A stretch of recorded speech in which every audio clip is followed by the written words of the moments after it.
భారమైన వాడు. ఉపాధిని పొందడంలో ఆలస్యం కలిగితే మీరు అధర్మ మార్గాల అవలంబించే ఎందుకు పాల్పడకూడదు. దైవం వద్ద ఉన్నదే ఏదైనా ఆయన విధేయత ద్వారానే సాధించ వీలు అవుతుంది. అక్రమ మార్గాలు, నేరాలు, ఘోరాలు, క్రైమ్స్, అన్యాయము, అబద్ధాలు, మోసాలు ఇటువంటి వాటి జోలికి వెళ్ళకూడదు. అటువంటి వారికి సహకరించకూడదు. అటువంటి వాటి ద్వారా మనం సంపాదించకూడదు. దేవుడు మనకిచ్చిన దానితోటే మనం సంతృప్తి చెందాలి.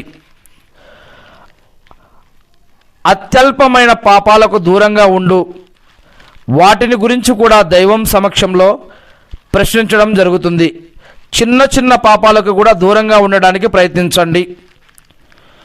సమాజం మీతో ఉత్తమ రీతిలో మెలిగిన, దుర్వర్తన అవలంబించిన మీరు మాత్రం సదా ఎప్పుడూ న్యాయమే, ధర్మం, పరులకి ఉపకారం, ఉత్తమ సంస్కారం లాంటి విధానాలనే అవలంబించాలి. నీ కోసం నీవు ఏది ఇష్టపడతావో అదే ఇతరుల కోసం కూడా కోరుకో.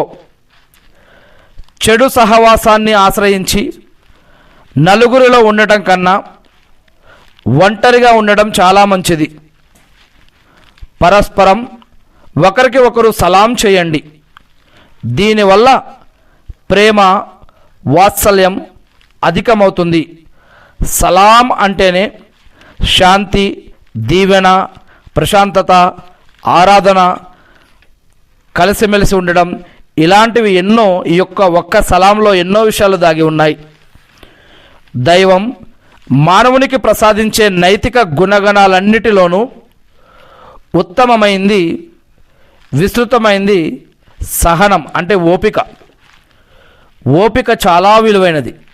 అందుకే ఖురాన్లో అనేక చోట్ల మీరు నమాజు చేయండి, ప్రార్థించండి, ఓపిక పట్టండి. ఇది నిజమైన భక్తులకు, విశ్వాసులకు చాలా తేలిక.